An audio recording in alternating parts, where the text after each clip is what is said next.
मानवजीत एक व्यापारी है। उसके पिता का खानदानी बिजनेस एक तेल पेलने की मशीन है। मानवजीत जब बड़ा हुआ तो वह अपने पिता के बिजनेस मॉडल को पूरी तरह समझ चुका था। अमरजीत ने उस बिजनेस को बड़ा करने की सोची और एक दिन वह सफल व्यापारी बन गया।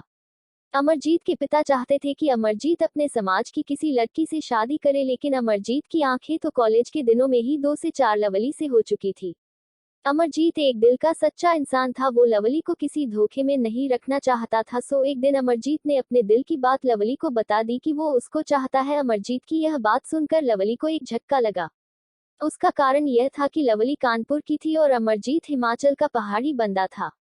लवली अमरजीत को अच्छा तो पाती थी, लेकिन हिमाचली होने की वजह से वह कुछ समझ नहीं पा रही थी। इसलिए जब बात आगे बढ़ी उसे अमरजीत से प्यार हो गया, या यह कह सकते हैं कि वो एक दूसरे को दिल से चाहने लगे। लवली एक खुददार हिंदू लड़की थी।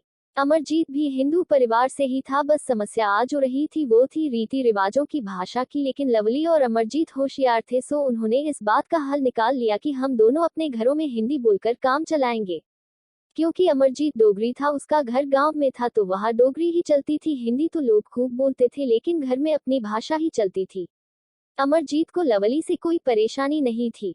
एक दिन अमरजीत ने अपनी मम्मी को अपने प्यार की कहानी बतलाई तो पहले तो वह नाराज हुई, लेकिन जब बेटे ने मां को अपने प्यार की बात बतलाई और पूरी जिंदगी उसी के साथ बिताने के सपने को हकीकत में बदलने की बात को 2 से 3 बार दोहराया तो एक मां का दिल पिघल गया।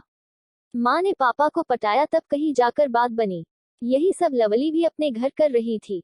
उसके माता पिता भी विवाह के लिए मान गए थे। आखिर 10 मई को दोनों का विवाह हो गया। कानपुर की लाडली अब हिमाचल की हो चुकी थी। लवली होशियार थी, उसने 1 साल में ही हिमाचल के सारे रीति रिवाज सीख लिए। अब वो पक्की डोगरी हो चुकी थी। दोनों ने अपने धर्म में शादी की, इस वजह से कोई बखेड़ा भी खड़ा नहीं हुआ। बस इतना अंतर दोनों में था कि एक ओबीसी समाज की बेटी थी तो लड़का राजपूत समाज से था।